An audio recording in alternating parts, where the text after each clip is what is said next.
future. Mercedes-Benz Future Talks. Right here, right now, with Mercedes Taiwan. Have you ever had the feeling that something was just right? You knew it without understanding. You understood it without knowing.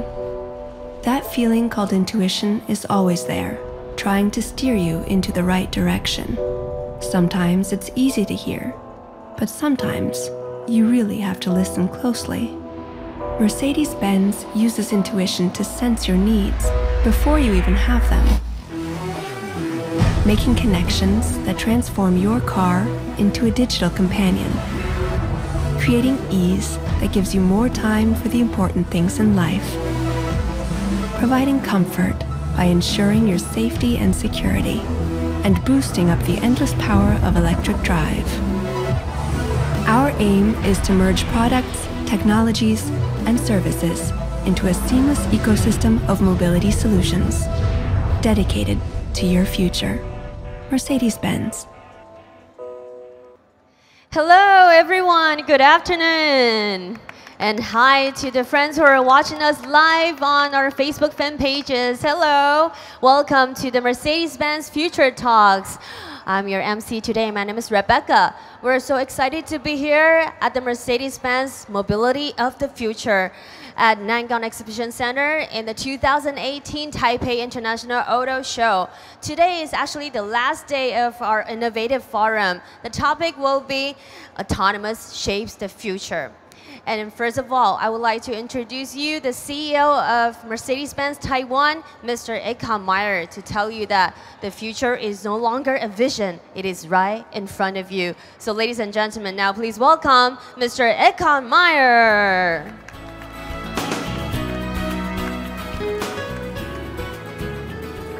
Thank you very much, Rebecca. Good afternoon, ladies and gentlemen.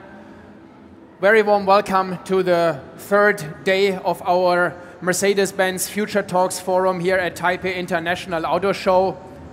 The core theme of our booth this year is mobility of the future, because automobile industry is no longer about cars alone anymore.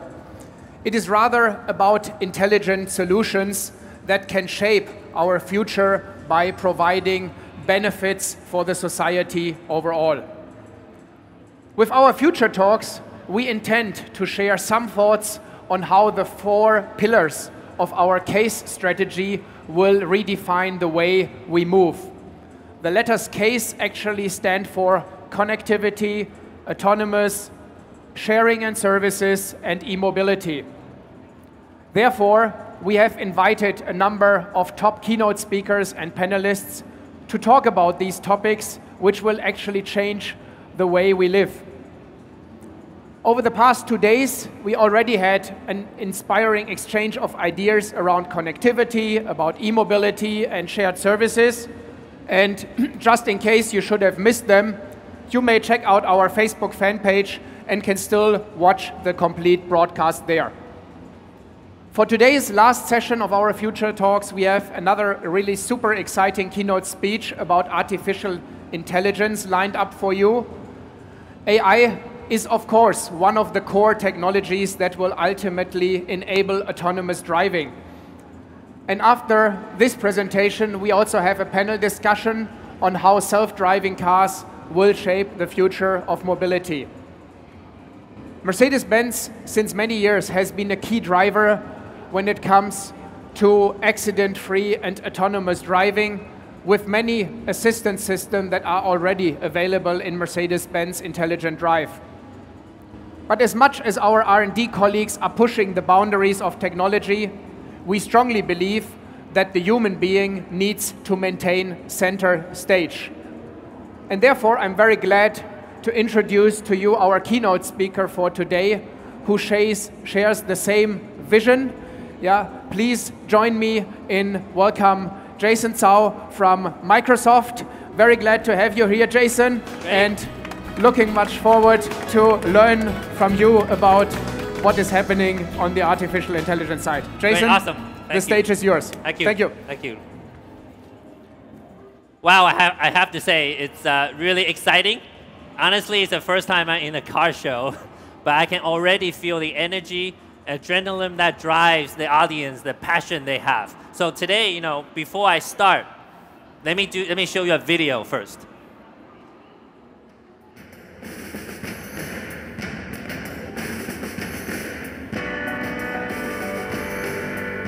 It's great to see ideas and technologies that have come smack in the middle of our products and into the hands of our users. You have lunch with Tony at CJ's from 12:30 to 1:30 p.m. It's changing the way that we work with the land, and it's changing the way the land works for us.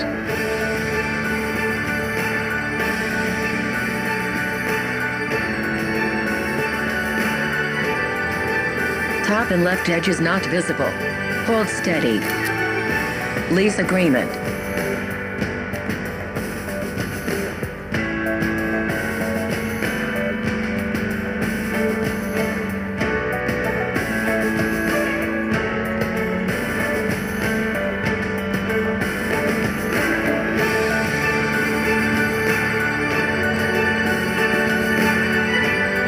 Hey, Cortana, what's my schedule today? AI is going to change everyday life. Our goal is that we make it a lot better for people.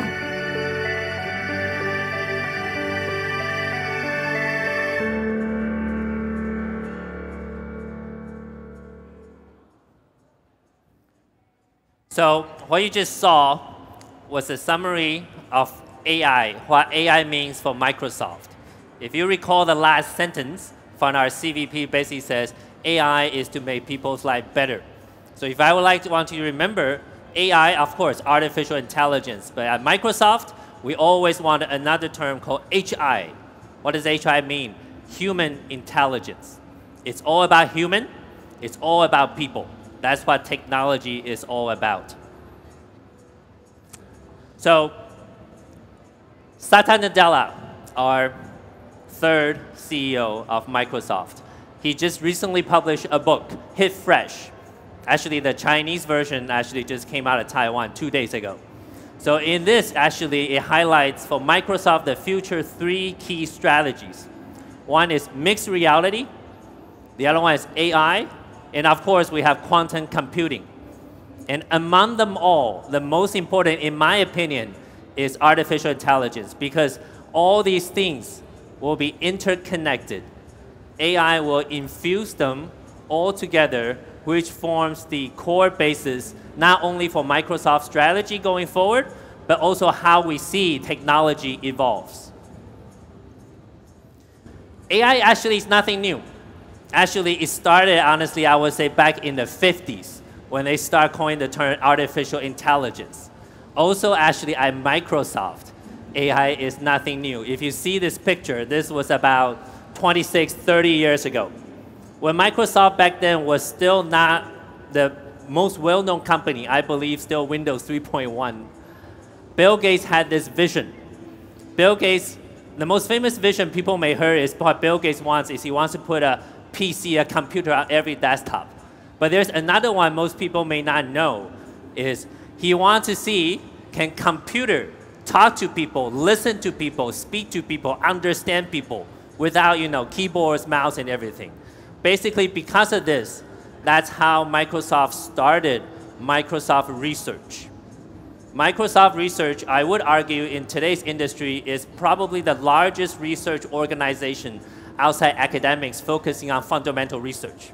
The largest one, of course, is in Seattle, but the second largest one is not too far away from us. It's actually in Beijing, mainland China.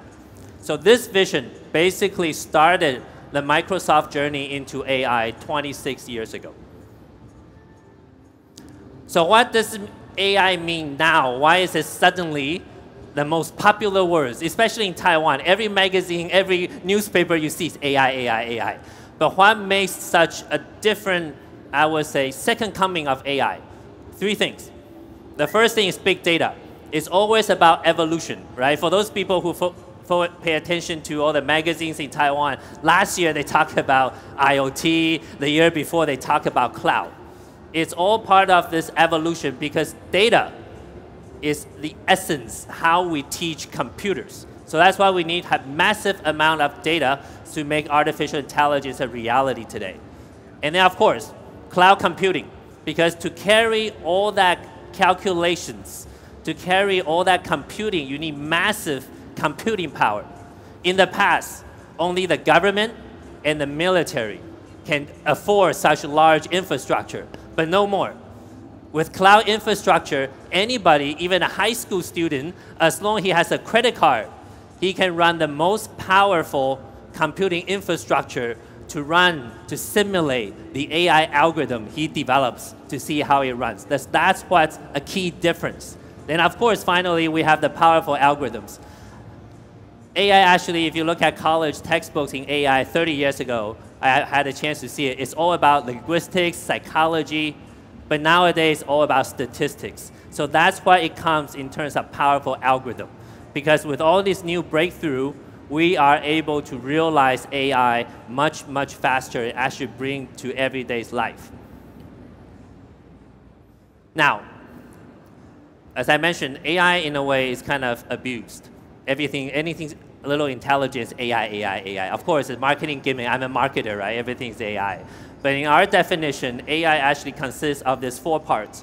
One is vision, and then speech, language, and of course, knowledge. I will go through them quickly and basically see where Microsoft sees AI is. First, computer vision. How to teach a computer to recognize a picture. If you look at it, you now see it says it's a spider. But honestly, if you look at it, even sometimes humans will start to wonder what exactly this is. So basically, a few years ago, Microsoft had a big breakthrough leveraging what we call the deep learning networks. We are the first one to develop 152 layers of deep learning networks. Because of this, that's why I meant by powerful algorithms. Computers can now understand the image with only 3% mistake. And most importantly, what do we do after that? Microsoft open source this framework. So everybody can take advantage of the 152 layers of DNN we developed to further build upon what they want to achieve. And the other one, basically speech recognition. There's another breakthrough Microsoft did a couple of years ago that in English speech recognition, we have surpassed the human average. It only makes mistake about 5.1% of the time. The average human mistake rate is about 5.3, 5.5. So this is another breakthrough we saw. So back to the couple slides earlier, basically this is a vision and this is a speech. But the one thing I want to focus the most is actually this picture. You can see, you have a kid, you have a father, and basically both seem surprised. So this is what I want to emphasize, EQ versus IQ. In the human world, right? At least when I was a small student, in Taiwan, we are focused on the test, everything. Everybody said IQ, all that. But then, probably I would say 20 years ago, even for us, we said, no, what takes you to be successful is not actually IQ, it's your EQ, right? Especially in the office, in careers, how you manage all the challenges is all about EQ. And Microsoft, we argue, artificial intelligence differentiation is actually on EQ. How can computer understand the emotion of humans? How do you understand the emotion of individuals? That's the key differentiator. The things you see today, right? You see the digital assistants from Microsoft Cortana to Siri, or even you see on the news, all the chess playing algorithms. It's all about IQ. But what's critical is EQ. Because come think about it. How do you know a person? When you go into a new school, when you go into a new office or a new company, how do you know people, right? Honestly, you talk to them. Chit-chat is where the intelligence is. Chit-chat is what we say in English, but in Chinese, I would like to say 废话. Because the intelligence is in chit-chat. Because think about this. When you want to meet a girl, right, what do? You talk to her, right? When you first go to a new classroom, you talk to people. It's always through this conversation. That's how you know a person. That's how you know how to work with them. So that's why we believe intelligence, EQ, is actually the key differentiator. So this is basically what we have done in the last 5 years. For some of those who are savvy in technology news, in 2014, Microsoft Asia Research introduced, I call it a chatbot called Xiao Ice. Chinese is called Xiao Bing. So what does it do? Is a robot that exists on the WeChat platform in China. All it does is talk to you, chit-chats. Okay? So you may think, oh, okay, how is it so important? Well, as I just mentioned, right, last 2 minutes, that's where all the knowledge is. The average conversation in the last 5 years with the Xiao Ice, with the individual, is 33 times. So each conversation, they exchange messages 33 times. Think about it, even in your everyday life. When was the last time you talked to one person, you go back and forth 33 times? Probably you don't even talk to your wife, your husband, you know, that frequent, you know. And the record we have is actually 5 hours. There is an individual that talked to Xiao Ice over WeChat for 5 hours. And when we show it to a reporter, I forgot which newspaper it was, we went through all individual conversation. It was actually real discussions. You know, they were talking about things. And then, but what does that mean? That means how we can understand individual, then we can potentially, for us, right, you know, business opportunities, key insights. One example, 2015, we introduced Xiao Ice's cousin. Japanese name is called Lina. We actually worked with Lawson, the convenience store. So what they did was, during this conversation, depending on the mood of the individual, we will push out coupons of specific products. If somebody is in a bad mood, I give them a chocolate coupon. You know, that is in a happy mood, you know, I buy them beer, something. The conversion rate, surprisingly, is 40% plus. For those of you who actually have heard about Groupon, you know, back in early 2000s, all that, they send out massive emails, so the conversion rate probably is only 1 or 2%. But it's only through the understanding of individuals' emotion, then you can achieve this 40% conversion rate. So this is why I meant where intelligent is. And that's how Microsoft believes the future of artificial intelligence should be. So because of that, you can see, we introduced multiple cousins of Xiao Ice. 2016, we have Zoe in the US. 2017, we have, I don't know how to pronounce, we have someone in India. And then in 2017, we just launched another one in Indonesia.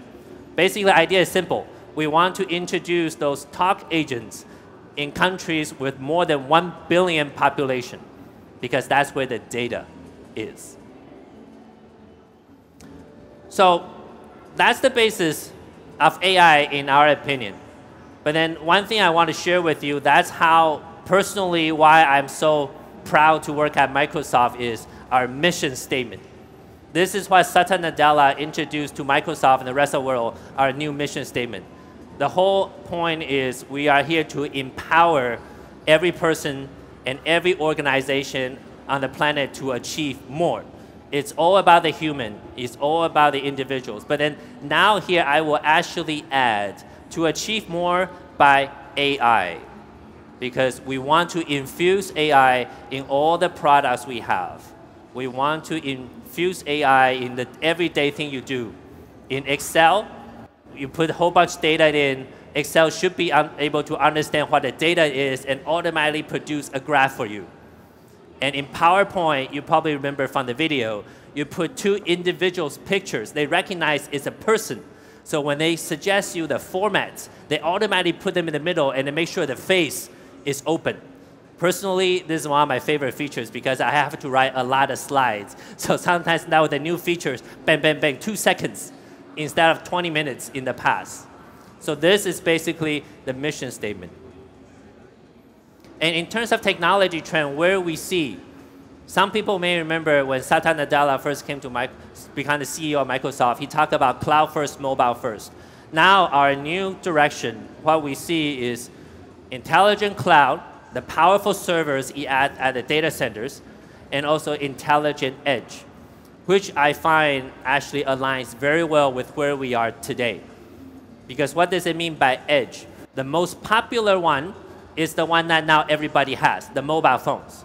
But then we believe that in the next 5 to 10 years, the significance of mobile phone will only go down. Why? Because we have so many other connected, intelligent edge devices. The best example, the car. Think about this. Among all these, you can talk about IoT sensors, you can talk about the phones. Which intelligent device has the most physical space? It's the car that we ride every day. What does that mean? That means at the edge side, the car can serve as a powerful edge device, can offer you all different kind of services to make your life better. On the other hand, it can also help collect multiple information and then pass back to the cloud for us to have a better understanding of the environment, of the world, and everything you want to estimate. So this is where we see the direction, intelligent cloud, intelligent edge. There'll be so many things. Maybe the chair could be intelligent, right? I know even IKEA nowadays, they come out with a smart charging desk. That's the first step. Maybe next time they will have something else.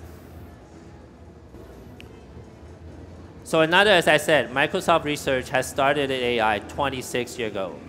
And for an industry insider like myself, I believe this is where our differentiation is.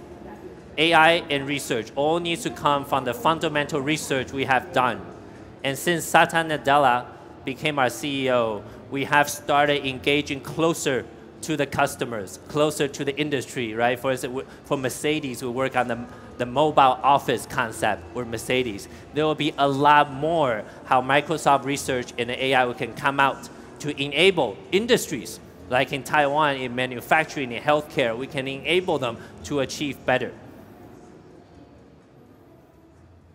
So, AI, people sometimes have some, some people in the press have some negative feelings, how about what happens, they take over and stuff like that. But I want to say, as I mentioned from the very beginning, AI plus HI.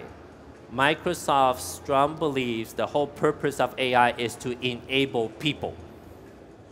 We are not here to compete with people. And we are not here to say how we can be smarter than people. No. The whole objective is enable people to achieve more. AI and HI equals super intelligence. That's basically how we think about it. And also we want to make sure all the design we have is inclusive. What does it mean by inclusive?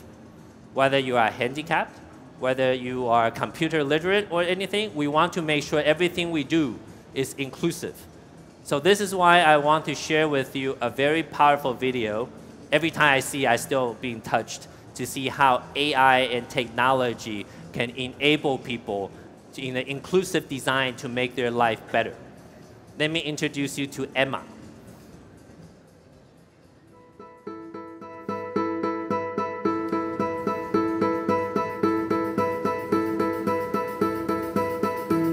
Okay, right, I'm going to try and replicate this here.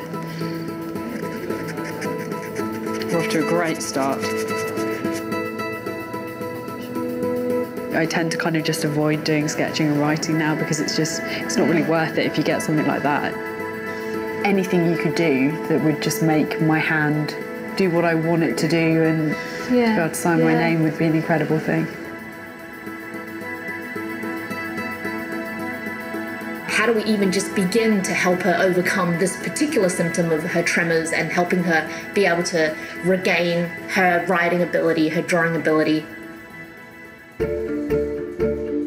So what I'm doing is I'm making a very rough prototype, and what this board does is I can connect into it through these wires, these tiny coin cell motors. So these motors will vibrate. I personally think that what this is doing is it's short-circuiting whatever feedback loop there is between the brain and the hand that's causing the tremors. So the idea is if you are distracted by the vibration, are you able to write better? I don't know. I don't know. It's affecting something. I don't quite know what's happening. I'm on to something, right? I'm on to something.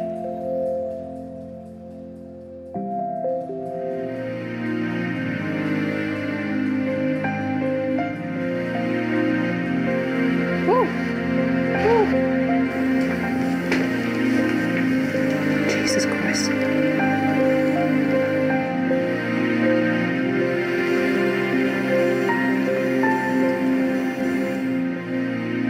my God. It makes me forget that I have a tremor.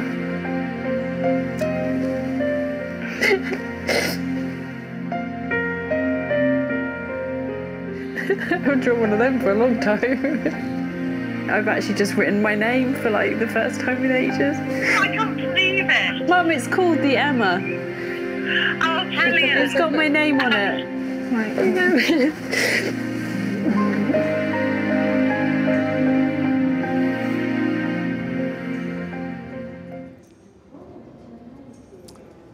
So this video, I would say, summarizes the thing we just talked about.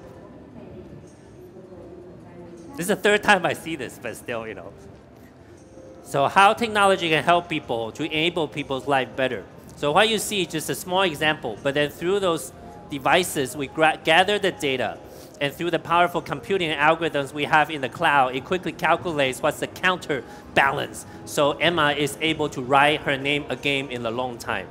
So I want to close off with a quote. So the best way to predict the future actually is to invent it. We are now at the stage of technology where we are the first generation that live with AI. What we can do with it, what we want it to do, is all within our imagination. So I will actually strongly encourage everybody to think about the scenarios what you see, and then basically see to make a difference about how intelligence and technology can fit your life better. Thank you. Thank you, Mr. Zhao. And I believe our CEO might have some feedback to share with Mr. Zhao and also share with the audience. So welcome Mr. Eckhart again back to the stage for further discussion. And thank you for the presentation from Mr. Zhao. Yeah, thank you, Jason, very much for this very insightful and also very touching presentation. Yeah, I have to say, you just mentioned you saw that video clip there from the lady who could write her name again after many, many years. I also have to say this gives you really some goosebumps. Yeah, so very exciting to see what your research team is doing. Nevertheless, we are at Taipei International Auto Show, so instead of talking about health-related topics, I would like to get a little bit deeper insight from your perspective. What do you think AI can do when it comes to automotive mobility, and especially to our topic of today, to autonomous driving? Can you share a few thoughts with us? Actually, if you think about it, a car, the space in the car, I would argue, is probably the third most personal or intimate space you have in your day-to-day life. What do I mean? What's the first and second? Your bedroom, your bathroom. For some people, the car maybe ranks higher than the bedroom. So in that space, actually, you can you can do many different things. So in the scenario of autonomous driving, think about it. In Taiwan, it's probably better. But if you, like me, has lived in Beijing or even in the UK, stuck in traffic for 90 minutes, what can you do? That time in autonomous driving, that basically enables the individual to have the time to do a lot more. But this is just the first step. But besides that, there are many other things that we can do, as I mentioned, with a powerful, intelligent edge device. This thing, the car here, can actually allow us to do a lot more. And it also goes both ways. It enables the driver, the passengers, but also collects the data and many other things. It goes back to the cloud and enables the rest of the society. So this is a very powerful thing. That's where I see the automotive industry actually has in this unique positioning in the future. Okay. And one thing actually I want to ask you, Eckhart, is in the introduction you mentioned that Mercedes also is very human-centric.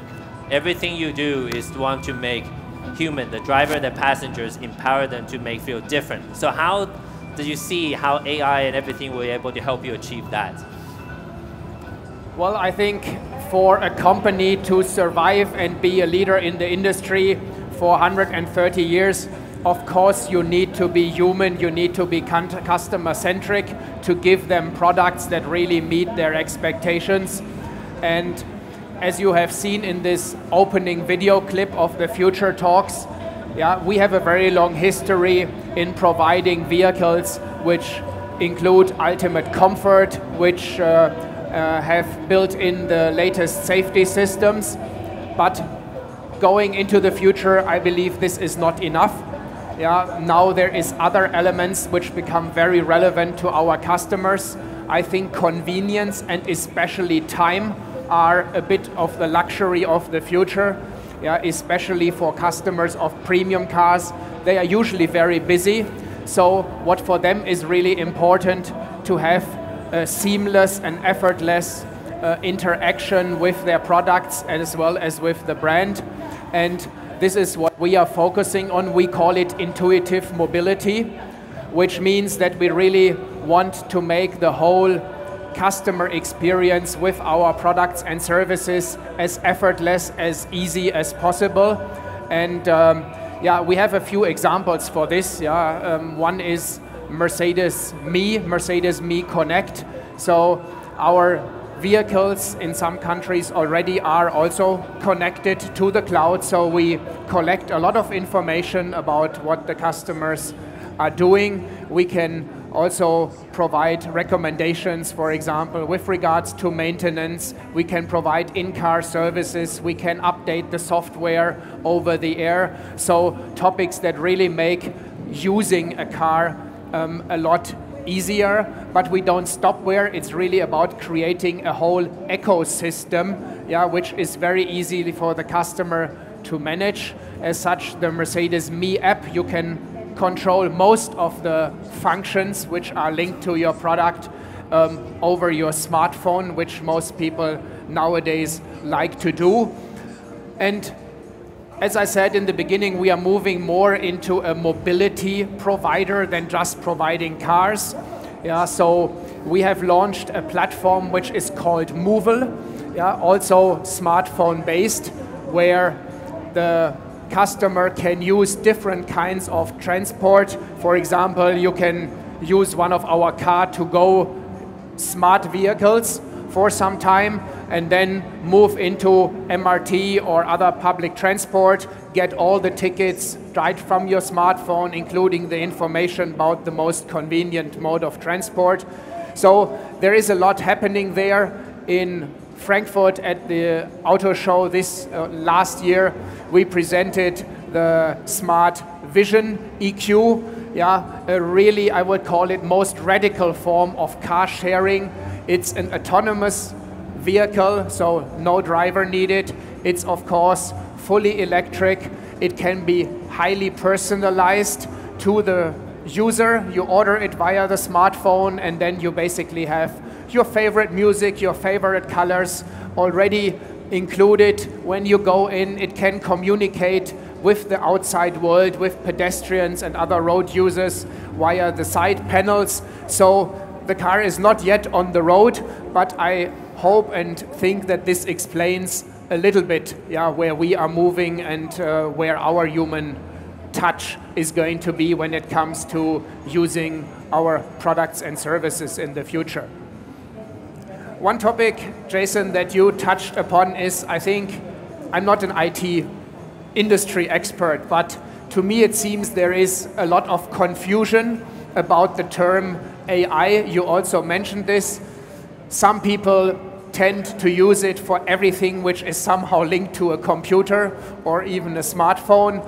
Then you have quite a number of people who are worried, who paint some horror scenarios of what could go wrong with artificial intelligence. So what does Microsoft actually do to convince such skeptical minds about the benefits that AI can bring to society? Let's put it this way, the fear of AI, or this type of fear, actually is nothing new. Actually, back in the 50s, when I forgot, probably it was IBM introduced the mainframe computer, right? The first real powerful mainframe computer. The cover of Time magazine has a big computer robot in the shape and size of a building, and the title says, "Oh, will computer take over?" or something like that. That was more than 50 years ago, almost 70 years ago. So this is, I will argue, this fear is not new. It's always good to have fear, but we have to be realistic. Because you mentioned a great term I love, intuition.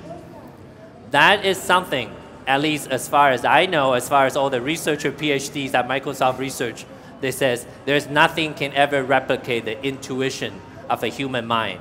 So that's why our strategy has always been AI plus HI. That will give you super intelligence. And if you think about it in another way, for those of you who have kids, it probably only takes you 5 pictures to show to your 1-year-old for him or for her to know what's a car. 5 pictures probably. But then you probably need 3 million pictures to train a computer over a time of, I don't know, 1 month. And then they can tell you it's a car. But even with that, sometimes if you add a chair right next to the car, they may not be able to know. So that, you can argue, oh, that's today, right? A couple years later, maybe down the road. But then the thing is, the reason why we're separating EQ and IQ, and also the why I say intuition, that is something that, at least I believe in my lifetime, the computer cannot do. But of course, you have the Hollywood producers, right? The Skynet, right? When was Skynet awake? Where is the Skynet? It's something will always exist, but then I think that's concentrate on the future. I put down the final quote I put down is the best way to predict the future is to invent it. How we grasp this opportunity to actually focus on what technology can do for you is a lot more important to fear, oh my God, AI is going to take over. That's basically how I see it, right? But then you see, AI is everywhere, right? Even, question right back at you is, every automotive companies, they all go through, I will argue it, a digitalization, or even digital transformation, as you put it, to put intelligence in the car. So as a market leader of one of the top brand, most recognizable brand, how does that affect your work, right? In your day, in your strategy, your work, how does this whole concept of intelligence in the car changes your routine? Yeah, I think you mentioned a very valid point. The automotive industry is going through, I think, the most dramatic change ever in the more than 130 years history. When you talk about digitalization, in our company, this really goes far beyond our products. It involves basically every part of Mercedes-Benz or our mother company, Daimler. It starts in the R&D department, in production department, where we obviously also use the benefits of Industry 4.0, also using intelligent production methods. It's included in all our sales-related topics, in the product, in the marketing communication, in after-sales services, financial services. So it's really a very broad-based approach. And for this, of course, we have started to recruit a lot of people with IT background. You need those guys to really transform the industry. And what we have also seen over the past years in automotive is there's a lot more cooperations going on, because many of those topics are so complex that it really makes good sense to cooperate with IT companies, also with startups.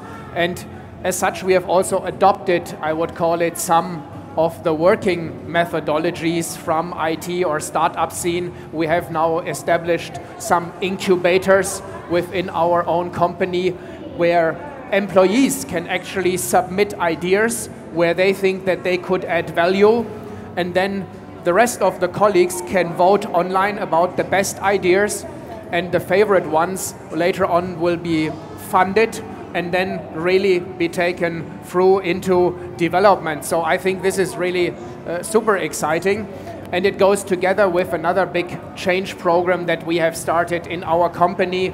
We call it Leadership 2020, where we really also try to change the culture of our company, which for such an established big group with employees everywhere around the world is not so easy, but it's really about becoming more agile, about becoming more digital, to empower our employees more, to really use the creativity of the colleagues at all levels. And maybe the most important one, which wraps it up very nicely again, is it's of course about being more customer-centric, to really listen to the trends and the requirements of customers on different continents for the #1 premium brand for us. This is really hugely important. It's not sufficient to just meet customer requirements. We really need to exceed them, and for that we need to engage a lot more with them. So for us, really very, very exciting times, and yeah, we are looking forward to continue shaping the future of mobility. Which brings me to maybe my last question. Yeah, so with the EQ concept here, you see, I would call a little bit into the near future. The first EQ product actually is going to be launched in 2019 globally. So since you are more into visions and future topics, what do you think, how will individual mobility probably look like in 10 or 20 years' time? Is it still going to be cars? Is it going to be velocopters, drones, or how are we going to move? Are we teleporting? Let's share some ideas with us. Teleporting is probably further away than 20 years, okay? or even from the Doraemon's, the doors, right? That's probably too far away. But what we do see actually is we will have a lot of intelligent edge devices. One thing I'm rather confident to say, the importance of your mobile phone will only decrease. Because if you think about it, mobile phone is pretty much the most intelligent thing you see today, what you carry with you. But it's gonna be more and more. You're gonna have cars, you're gonna, even the traffic lights or something that the city will put in place, the cameras and all that, you will be everywhere. That's where I see, you know, the intelligent devices at the edge is where it's gonna drive, you know, our future mobility. That's where I see, yes. Great. Sounds pretty cool. Yes. Jason, thank you so much for, again, for your inspiring keynote and for a short exchange of ideas. Yes. Thanks for joining us. Awesome. No, thank you. Thank you. Thank you. Thank you, Mr. Zhao, and also thank you, Mr. Meyer, for the dialogue. And Mercedes-Benz has prepared a special gift to the keynote speaker. So, yeah, we'd like to invite Mr. Meyer to present the. Yeah, it's really cute, right? To present a gift to our keynote speaker today. Yes, and please look at the camera in the middle. And thank you again for coming to the Mercedes-Benz Future Talks. It's really good to know that AI can be applied everywhere in our daily life and also combined with the car. Thank you, and please be seated.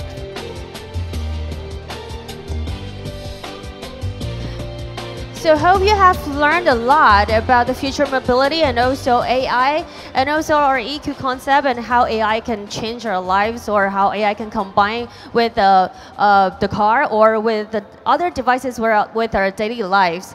And now we will proceed to the panel discussion. We have invited different experts in several, different industries today to talk about the future mobility with us. 那我们现在呢，马上就要进行的就是专题讨论。那我们今天的主题呢，就是自动驾驭新未来。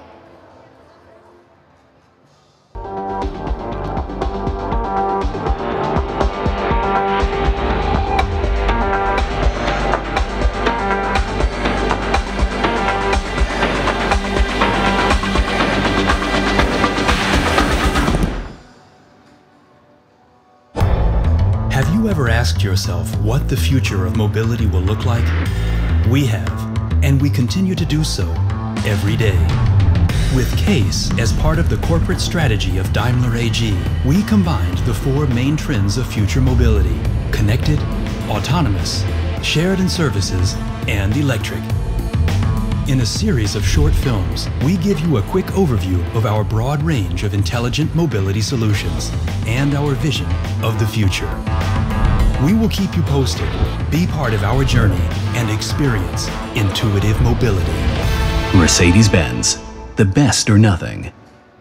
All right, now we will proceed to the panel discussion. And now I would like to welcome the panelists to the stage. First of all, let's welcome the keynote speaker back to the stage again. Please welcome M&O lead of Microsoft Taiwan and Chief of Staff of CEO Office of Microsoft Greater China Region, Mr. Jason Zhao. Back to the stage again. Thank you, welcome. And also Minister with that portfolio, Ms. Audrey Tan. Welcome. And also, Head of Digital Content at Daimler AG, Mr. Sasha Pallenberg. Welcome, Mr. Pallenberg. And President of ABS Mobile Tech, Mr. Edward Wan. Welcome, Mr. Wan. And also Business Weekly Chief Writer, Ms. Ru Ying-Zhen. She was our panelist yesterday as well. And also, let's welcome the facilitator of the panel discussion, Mr. Jason Won, Digital Content Editor-in-Chief at Business Weekly. Welcome all our panelists, and of course, welcome the facilitator for 3 days forum. Now, I would like to hand over to Jason. Good afternoon, everyone. I'm Jason Wang. I'm with Business Today Weeklies, and this is our first day for Future Talk in Taipei. And actually, we aim to finish this Future Talk in very high note. Therefore, we reserve the biggest shot today, this afternoon. And here's 4 of us. There are 5 of us, sorry. We'll have deal with the topic. The topic we're going to deal with today is the last pillars, probably the most ones in the Future Talk, which is autonomous driving. And I think, as usual, my first question goes to Sasha. And we just hear Mr. Myers talking about a lot of the progress of Mercedes doing on autonomous driving. And I still need you to use probably 5 minutes to give us ideas how the Daimler see the autonomous driving in the future, and what are the major breakthroughs on technology to make the future mobility come true. Your ideas, and you are representative of the Daimler. Well, thank you to give me that opportunity in general.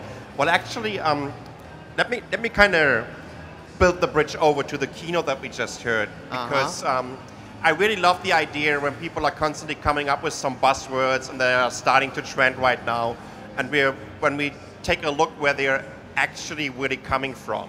Yes. So when we're talking about AI, I think the first expert system I played around with was in the early 80s, when I was like 12 or 13 years old. And even before that, as a kid, the first thing where I had a little bit of a contact to a kind of fake AI, that was the fake one. ELISA from Weizenbaum, which was a little program that gave you the idea of talking to someone with a little bit of intelligence. Okay. It was, of course, faking it a little bit. When we're talking about the development of the autonomous car, about 3 years ago, I wrote an article about the roots of all of it. It already started in the 30s, where the first companies were working on cruise control. That was just the very first conceptual idea of kind of steering a car without any kind of human control. And it took until the late 50s to bring this into a serious production. Okay. The first fundamental developments are in the Daimler Group started in the early to mid 80s. Okay, 80s. In 1986, we started something with the Technical Institute of Aachen in Germany, the university, which was called the Project Prometheus. And the Project Prometheus was the idea of how can we combine what's already available with cruise control, with automatic braking systems, with an automatic steering.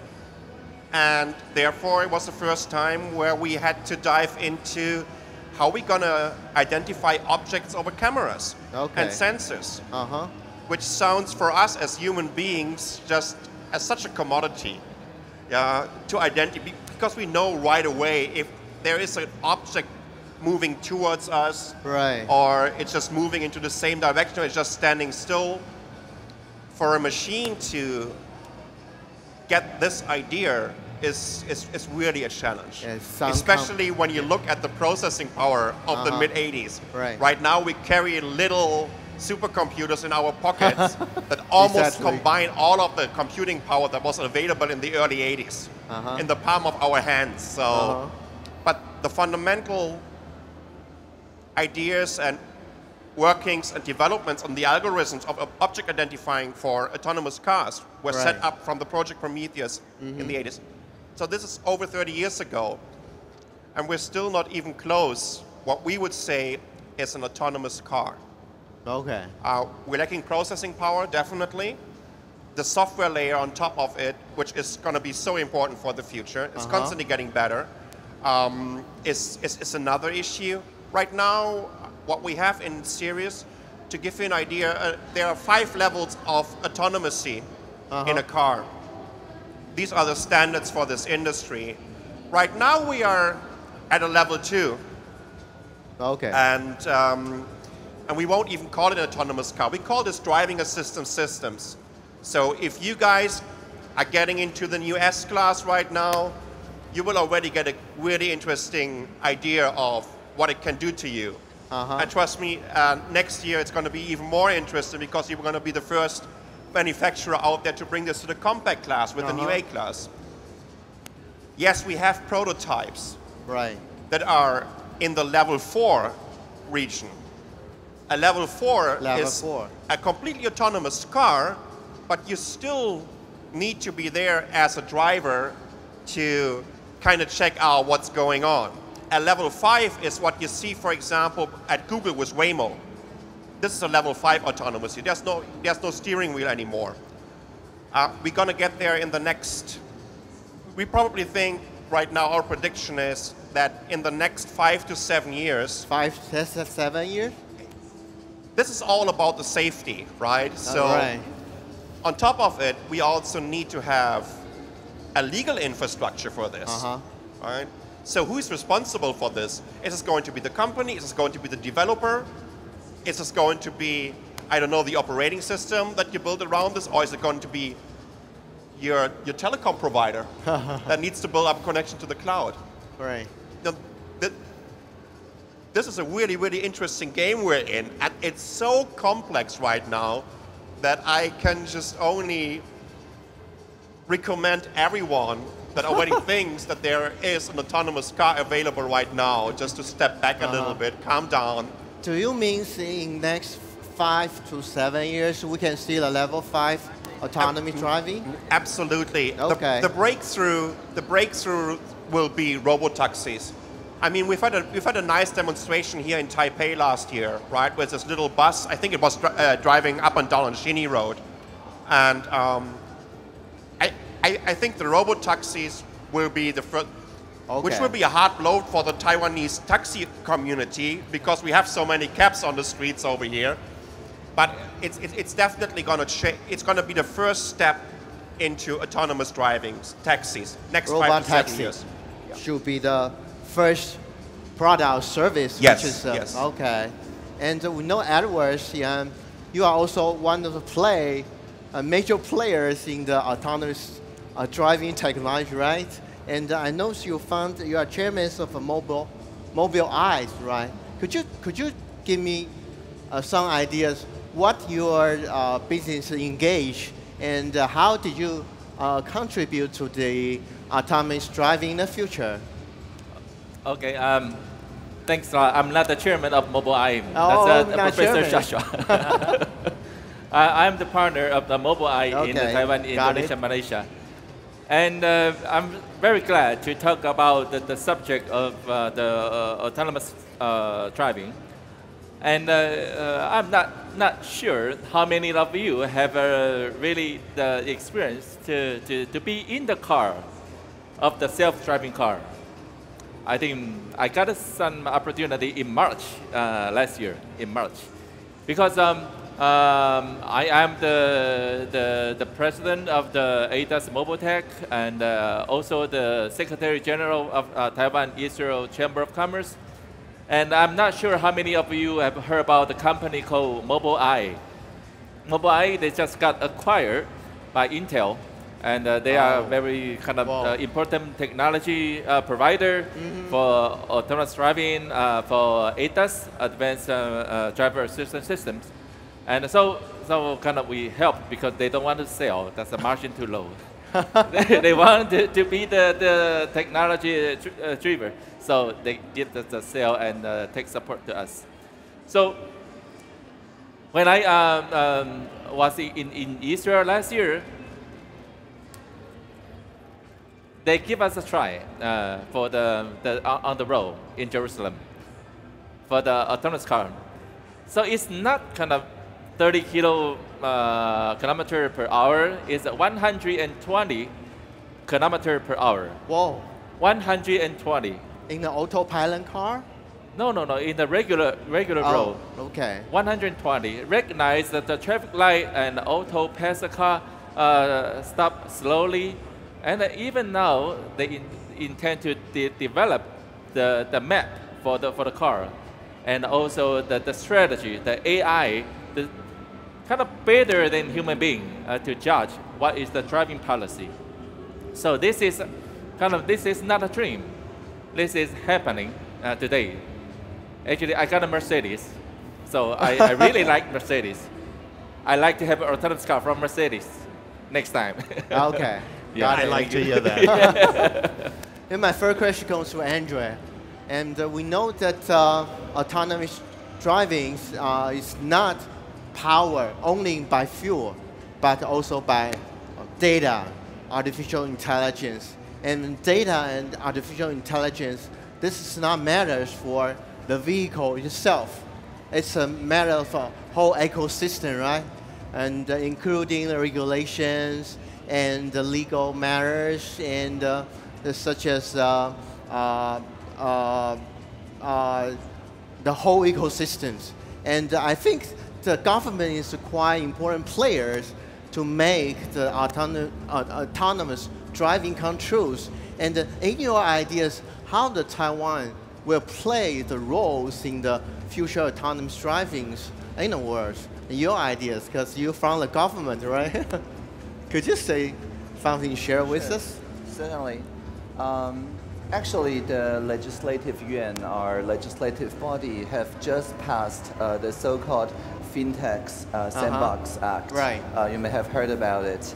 The idea is that the current financial technologies, such as blockchain, such as novel uses of financial data or information, is sometimes not anticipated by the legislators who did those laws before. So the sandbox says, basically any fintech company can declare that they are going to deploy a new technology, but instead of inflicting it to the whole society, they select an area, maybe 100 people, maybe 500 people, and then over a period of 6 months, they do what we call a regulatory co-creation.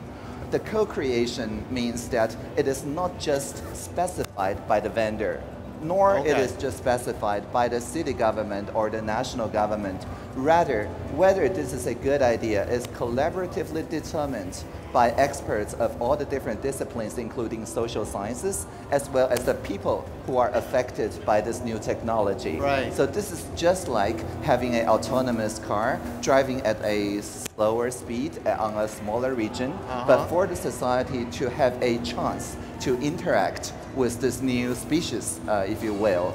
And so this idea of sandbox can gradually expand. So after 6 months of fintech experimentation, they can say, okay, this is a bad idea. And so the whole society learns with actual data that this is a bad idea. Or if it's a good idea, then the regulators can develop what we call regulatory technology, or RegTech. Regulatory technology enables the public servants to look at how the technology is interacting with the society, also with the help of AI, of machine intelligence. So AI is not just useful on the private sector and civil society, but it's also possible as part of the regulation for AI to help us to regulate these new creations. And so after a period of experimentation, if this is deemed a good idea by the whole society, not just legislators and vendors, then we translate this into a new regulation or a new kind of law, and then everybody already has the consensus, and so the startup can go on and establish a new discipline. And so after the fintech sandbox, the next sandbox law we're going to introduce early this year is what we call the uncrewed vehicles, autonomous vehicles sandbox act. And we call it vehicles rather than cars, because we already have those remote islands, such as Penghu Island. There's many rural islands that really needs a autopiloted boat to send the people who have medical needs, to have any kinds of needs to places, to Ma Gong or to Tainan or to other cities. And then there's, of course, also, air taxis, like vertical takeoff and landing devices that are not, strictly speaking, cars anymore, but more like mini helicopters. And so we call them autonomous vehicles instead of just cars, because by calling them cars and boats and drones, kind of just go back into the old delineated silos. But what we want is this creative creations are co-created with the society. So those new hybrid model of vehicle are then given like 6 months or a year of a limited speed, limited area creation, so that we can co-domesticate with this kind of new species. And so to learn how to, for example, how to pull a car over, how to have a real dialogue, how do we know that what its intention are, and things like that, and then gradually you co-evolve the regulations. So that's our basic strategy. It's test fields, data sharing, and then regulatory co-creation. Will robot taxi will be one of the service? Well, actually, there are many remote places that currently no taxi will drive to, because it's not worth the driver's time, and because they will not pick any passengers on the way to those rural areas. And so at the moment, the Ministry of Transport and Communications has this idea of maybe you can book your needs in advance, and then one taxi go and pick up the ride-sharing passengers. But it still needs a platform to collect people's needs. What if we can just make this speed limited, but still very practical for people in the rural areas? Then it will not compete with taxi drivers, right? It will be serving the places where it was uneconomic to serve those areas. And so this is one of the few areas that the Ministry of Transport has agreed that it may be a very good use for experimentational self-driving car, rather than just go into the street of Taipei and compete with everybody else. I'm excited to hear things like this.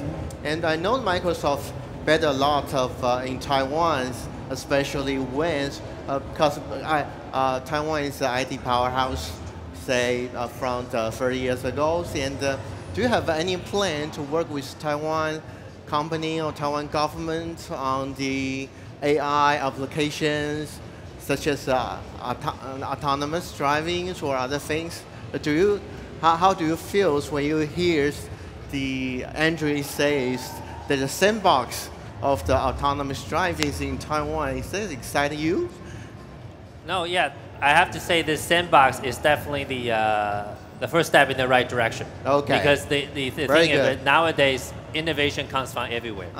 We cannot just foresee everything and then to try to go through the existing complicated legal system to try to make it happen. So having the sandbox is actually something that will encourage innovation, right? So that way, the way Microsoft sees is the way we position ourselves is we are an IT provider. We provide the platforms. We encourage innovation, but we don't compete with our customers. So if people try to recall for the last couple of years, you never heard any news that Microsoft is trying to build our own driverless cars. No, no. We are not like the other G player, the other thing they try to build their own, right? We are just here mainly as a technology provider. Enabler. Yes, just like Satya says, right? We are here to empower people. We're not here to compete with our customers. So we work with them, like Mercedes. We have this mobile office collaboration that's working on, right? So this is basically where we see Microsoft's role is. And then also, of course, we are working closely with the government in Taiwan on many things in talent development, in basically how to bring AI down to Taiwan. Is there any projects about autonomous driving for Microsoft in the other countries? Ongoing projects or the way I'll put it this way. We have a lot of close collaboration with many automotive companies. Then one of the key things, for instance, we developed actually is not just with the auto companies. We actually created a simulation platform called AirSim. AirSim basically gives anybody the access to the data and the simulation required to create applications based on autonomous driving or based on mobility. What does that mean? Because think about it, who can actually have the access with car companies to actually build something with it? Very limited people, right? You want to develop an autonomous car, it needs a lot of money. That's number one. But with this simulation platform, like I mentioned in my talk, that anybody, a high school student, as long as he has an idea, he can leverage this platform, which is open source. Right. And then he can already develop application on top of it with the data we have collected throughout our platforms. And also actually how we came out with this because of Xbox. All the Xbox, all the card games nowadays, that's how we basically simulate those. So what that further encourages is innovation from the crowd, from the people. Because once that, say, Mercedes come out with the nice, exciting driverless cars, then probably within a short period of time, a lot of applications are already available. And then the users or the drivers can decide what they do to further enhance their day-to-day experience. So that's basically our strategy direction. Yes. And Andrea, does our government seeking the partnership from the overseas companies or government or institutes to realize the sandbox? Well, my name's Audrey, by the way. Anyway, I think the idea is not exactly just about one or two partnership with multinational companies. The Taiwan government is very much aware that our AI talent is not specific to any vertical. There are other Asian countries that focus on financial technology, that focus on one or two verticals. But one of the strengths in Taiwan, in addition to a very good semiconductor supply chain, is that we have social innovators in all those different verticals, including agricultural use of drones, right? And then like disaster recovery and emergency response of autonomous boats and vehicles, right? So when a new technology comes, many innovators in Taiwan, the first thing they think about is what social problem or what social issue can this technology solve? How can we make the society a better place rather than how just in one or two verticals can I earn the most profit? Profit, of course, is still important, but for many Taiwan entrepreneurs, the ability to work across different fields and to solve real social issues is even more important. And so, which is why the idea of social innovation, of social entrepreneurship, of having the society to co-create the regulation is important, because otherwise we will just be, agreeing to any and every new technological buzzword without it actually integrating with the need of the society. So multinational companies, our focus is more on the talents part. More on the talents? It's more on the education, on STEM education, on delivering more equal participation, like what Microsoft has said. Its crowdsourcing platform allows anyone with a iPad or a Surface tablet to participate in application design for a virtual simulated autonomous vehicle. So we see it as an education tool.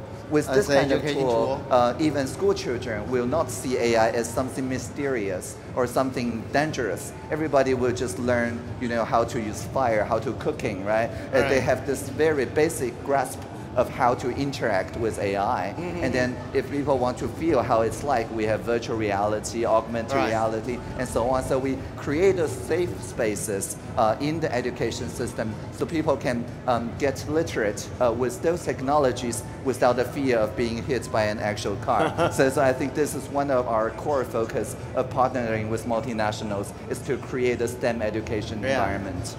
Very good, very good. And I know Zakiri, and I know why we embraced autonomous driving. You have some worries about the talent, especially job loss, right? Although some talents will be promoted or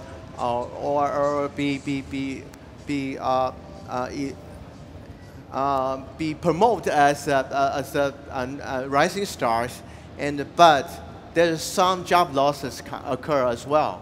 Yes. And could you just share your thoughts? Autonomous car will be, it must it will happen definitely. And what I noticed is Uber started a project in Pittsburgh, well-started project in Pittsburgh, to use a self-drive car and to pick up people. And all of a sudden, I think about that. We think Uber driver can earn extra payment, by just using Uber as a driver. So ordinary people can not only have their job, and then could have extra pay, by using their time to be an Uber driver. And just after 3 and 4 years, and all of a sudden there's Uber trying to tax the self-driving car, which means that the company only have if the company has a self-drive car, they don't have to hire any driver to deliver their service. So I just pop out the question is, will the number artificial intelligence, will the number of job of the artificial intelligence create could equal the number of job is terminated? So I just have these questions. Maybe a lot of people have the same questions. So I just want to know if Andrew, Jackson, Jason, or Sasha have some opinion about that. About government? Yes, the government. About the job loss government when have the to AI solve this. Can realize? Okay, everybody cues me. Yeah. You got to do a lot of talking today. As a educator and previously a member of the K-12 curriculum design program, our main idea in redoing the basic education K-12 curriculum is to stop seeing the school as where the student pick up useful skills. And that was a very East Asian view, right? People go to school, they pick 1 or 2 disciplines, and they get trained, have the skills that society needs, and so on and so forth. But in our new curriculum, our focus has shifted. Instead of a skill set-based education, we are moving to a mindset, a character-based education. And the mindset-based education or character-based education, 素养导向教育, places the importance of autonomy, actually, just like in autonomous car, in the sense that people should be motivated, children should be motivated by their curiosity instead of them being a useful, skilled person, as we say here in Taiwan, 工具人. We're moving away from that. And the second character we're encouraging is the ability to interact, the ability to communicate, especially with people with very different backgrounds or very different trainings, very different disciplines. And then after they can do this, they can collaborate on what we call the common good, meaning that we enable the children to have the idea of being team players instead of competing with each other on arbitrary score, on arbitrary skill sets, and identifying with those skills. We are teaching children now to identify with what social good can they co-create for the society. And so if you think about work this way, as in life's work, as in work beneficial to the society, there are many work that only becomes possible because of artificial intelligence. And for example, the rural areas that really needs those AV transportation, they will need planners. They will need people who take care of their medical needs, their every other needs. And so transportation for them is an enabler. Without this autonomous transportation, it will cost too much to ship medicine, to ship services to their doors. So it will, of course, create more kind of jobs. But the key idea is that whether people will identify with the work they create value to the society rather than they being especially good at one particular skill. Because if they identify with the skill sets, eventually it will be automated away, and then we will have a subjective loss of dignity. But if dignity is built on the life's work that you can do for the society, it will never be a source of fear, because anything is just an enabler to these students. And so for people to adapt quickly from one skill to another skills that needed, for example, from more manual skills to more planning skills, more communication, soft skills, what AI can do is that they can serve as a tireless teacher we have many simulation boxes where people can learn how to repair machines, how to do urban planning, how to talk about democracy, participatory budgeting in a simulated environment facilitated by artificial intelligence plus human intelligence. And so in this kind of educational environment, people come to see AI as something they can go back to when they need to learn something new. Right. And then so they become lifelong learners. Right. And so if AI first becomes an help to the lifelong learners and then becomes a help to people who do social good as what their life's work are, then there will be no fear of job loss or job elimination. So that's our educational strategy to collaboratively face a future where all the tasks and skills will be automated gradually away, but the life's work of people and what people value will always be there. Sasha, I know you want to say something. That, could you just hold on for a minute? And my next question goes to Edward. And I know you went to Israel on March, right? Yes. And saw something interesting in AI development. Could you share with the audience what you saw in Israel? Israel is a country, it's a small country, 8 million people only. But it's a kind of different operation model than our country in Taiwan. They are more focused on some innovation, high-tech research portion. They do not take focus too much in the manufacturing. And but right away I would like to talk about some more about the continue about the subject about the AI and the safety. Yeah, I think, because that's the thing about the reality.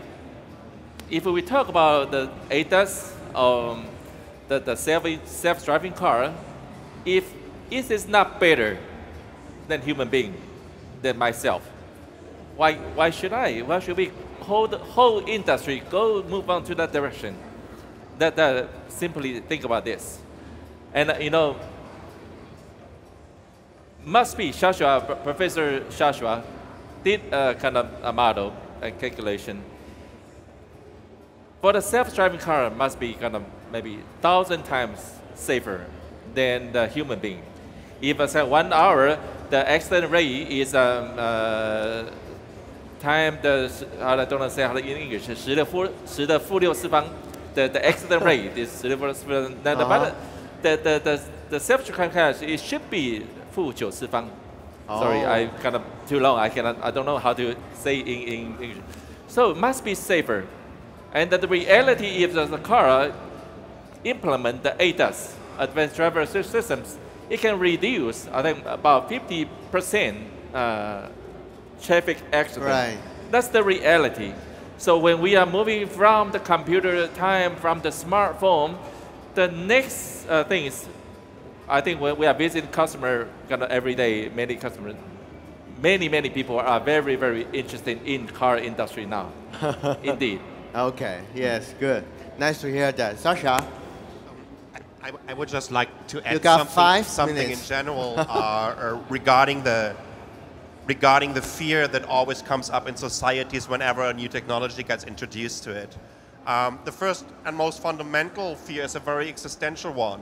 It's will it kind of kill our jobs? I remember that in the car industry, they had this in the 70s. When they started to introduce automated production lines to this industry. The just-in-time production, the way of how to do lean production. The first robots came into the car industry in the mid-70s. And did it change anything for this industry? Actually, we have way more employees right now in this industry than we've ever had before. It's evolving dramatically. Yeah. Every new technology did this to the world, right? When we look at like 500 years ago, what were the fundamental resources we had at that time? It was basically like metal, wood, and stones. And that's about it. And we've had a couple of professions at that time that we don't have right now anymore. Societies are evolving. And I think also Taiwan is a perfect example what what the government established over here in the late 70s, early 80s, how they really inspired a completely new industry to start over here and to basically take over the world with their products. So sometimes you need to, whether it's from the government side, to kind of kickstart new processes. It's always important to have the right environment for this. And it's also a matter of how you're going to educate people about new technologies. Okay. To educate them about what's going to happen. AI sounds, first of all, kind of weird. I mean, there is an artificial intelligence. What does that mean? Is it going to be smarter than us sooner or later? I mean, we've had these predictions based on Moore's Law a couple of years ago that by the year 2025, we're going to have processors or silicon that combines the performance of a human brain on a little chip, and like 5 years later, we're going to have silicon that combines the performance of all human brains. Is it going to happen? I'm not so sure, even though that the Moore's Law was quite a constant over the last 20 years. We need to be aware of challenges with new technologies, but I mean, I came here to Taiwan 15 years ago for the first time. I lived over here for 9 years. There was a reason why I really loved Taiwan compared, and I say this as a German because Germans are more like, yeah, that technology is pretty cool, but what if it could do this and this and that? Right, right. Over here in Taiwan, it's like, in my opinion, Taiwanese people are in general more open to new technologies, and they love to embrace new technologies. They are more like, wow, this is so cool. What can I do with it? What are the advantages of these new technologies? But Germans are very skeptical. We always love to perfectionize everything, and it needs to last for 1,000 years or whatnot. Nothing lasts for 1,000 years in our societies anymore. Things are changing so quickly. Okay. Right. When I look at what we have with a company like Microsoft, is now almost 50 years old. We're old. When I was a kid, I could have never imagined that. Oh wow, Microsoft is a company that is half a century old, right? And how they transformed. Especially when Satya Nadella joined them. Absolutely amazing. A geek by heart. Someone that really came out of the company to transform this company. And by the way, I also have that book. I just read it on my vacation. It's absolutely fantastic. Or a company like, and Edward was so humble about the achievements of Mobileye. They're actually, that was, in my opinion, the biggest acquisition in the automotive industry last year. That Intel took over Mobileye. A very rational, a very pragmatic company, and in terms of their technology, the leading company on the autonomous field. And what they were doing in the last years was absolutely mind-blowing, and it was very, very important to have a company, a startup starting in Israel. And I think it's a very inspiring story, the story of Mobileye, what is possible in this world. And that's actually basically the last statement I just want to add to this is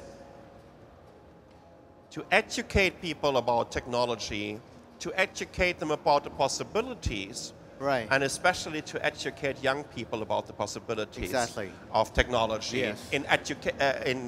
It needs to start at a very early age, and to inspire them and to just let them know about the possibilities and what's going to happen. Because we are on the edge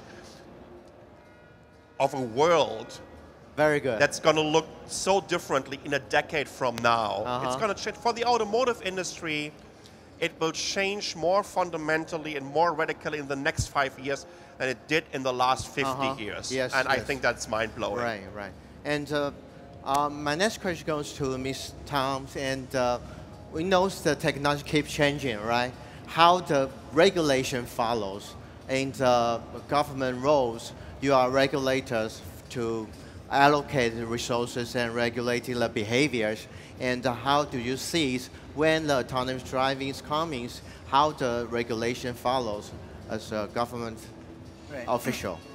Right, so as I mentioned about the regulatory co-creation, this idea actually came and is pretty consistent with what we call the character-based learning, or the new K-12 curriculum, because the teacher's role in the new curriculum has changed fundamentally as compared to the skill set based education. In the previous era, in especially East Asian countries, the teacher's role is to represent the source of truth.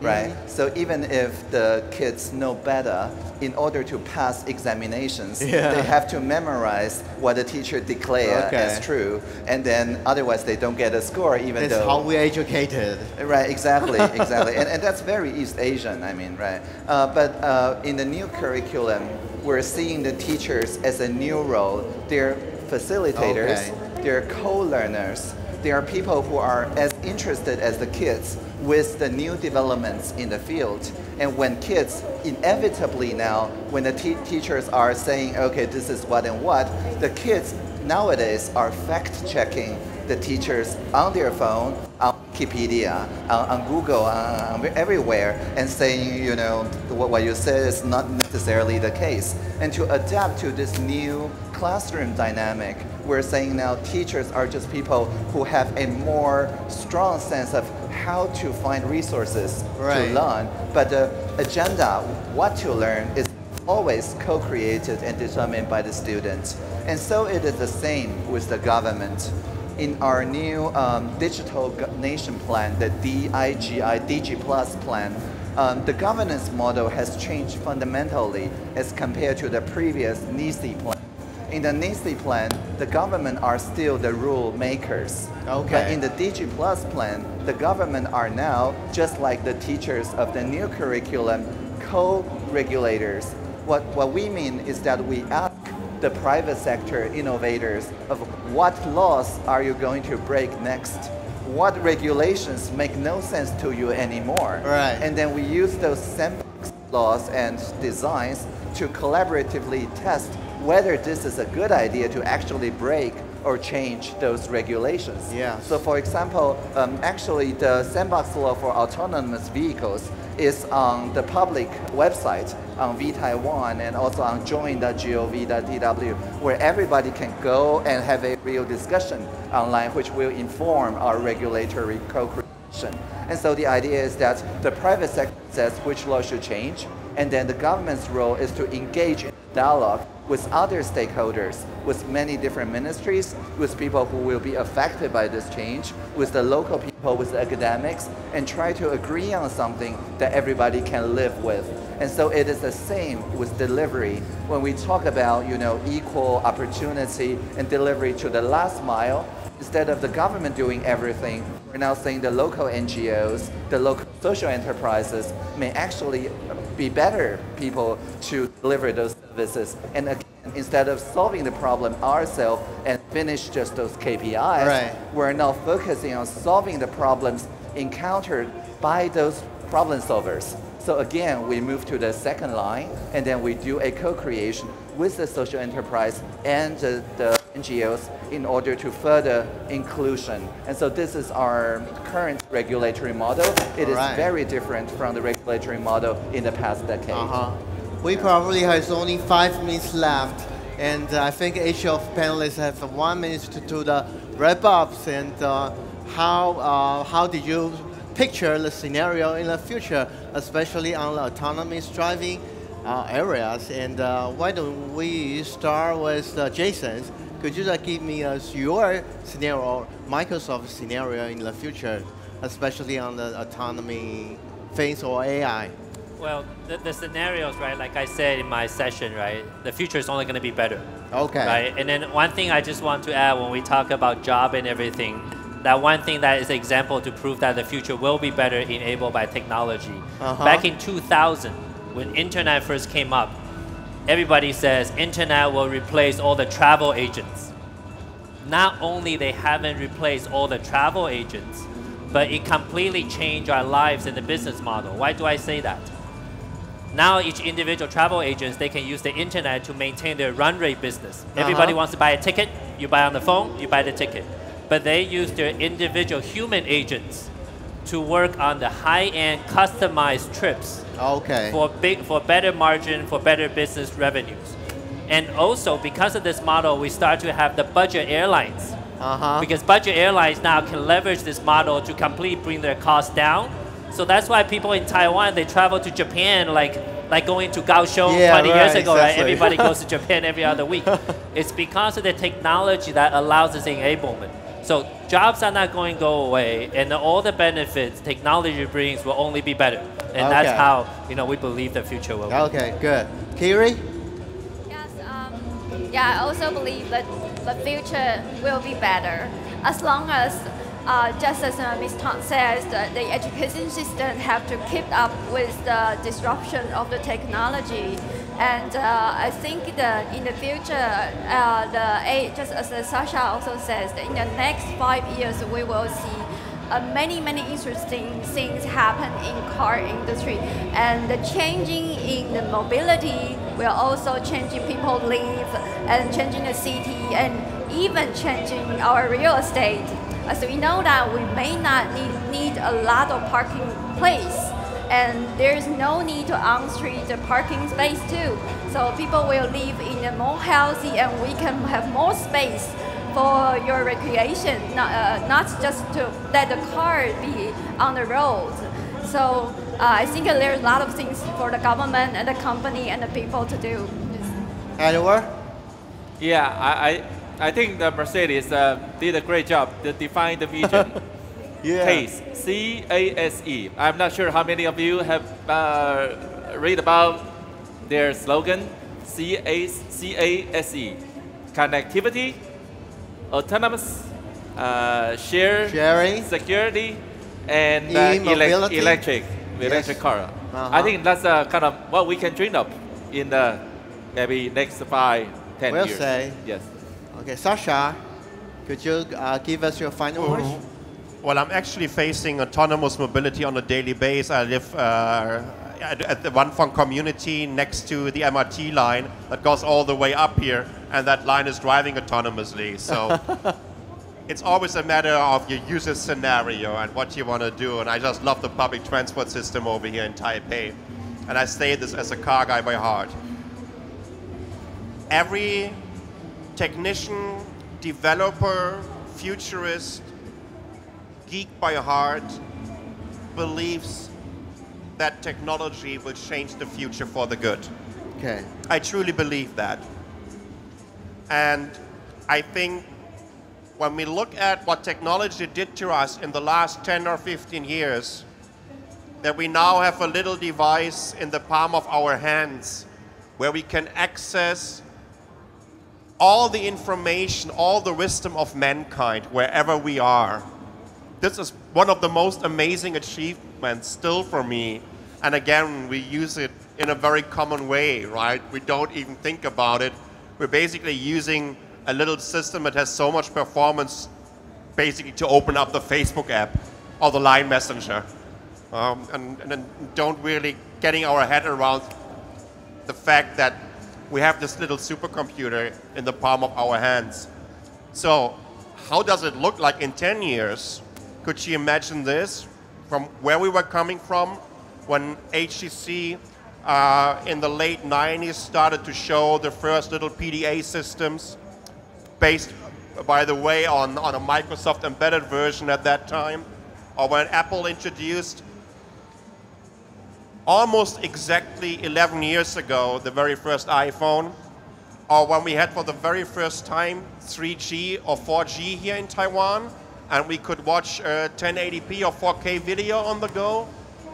It constantly changes the way we're interacting with each other. It constantly changes the way how we consume information and content. In 10 years from now, it will also be quite amazing. Okay. And I'm pretty sure that however we're going to travel, and it's absolutely right to say we need to talk about vehicles and not only cars. However we're going to travel, if it's on the road, if it's in the air, which will definitely happen, or if it's somewhere on the sea, we're going to travel with a lot of technology Right. And it's gonna be cool.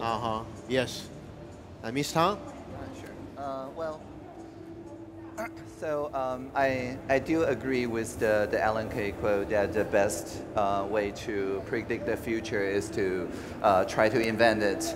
And in order for the future to be better for everybody involved, the creation, the invention need to be participated by everyone.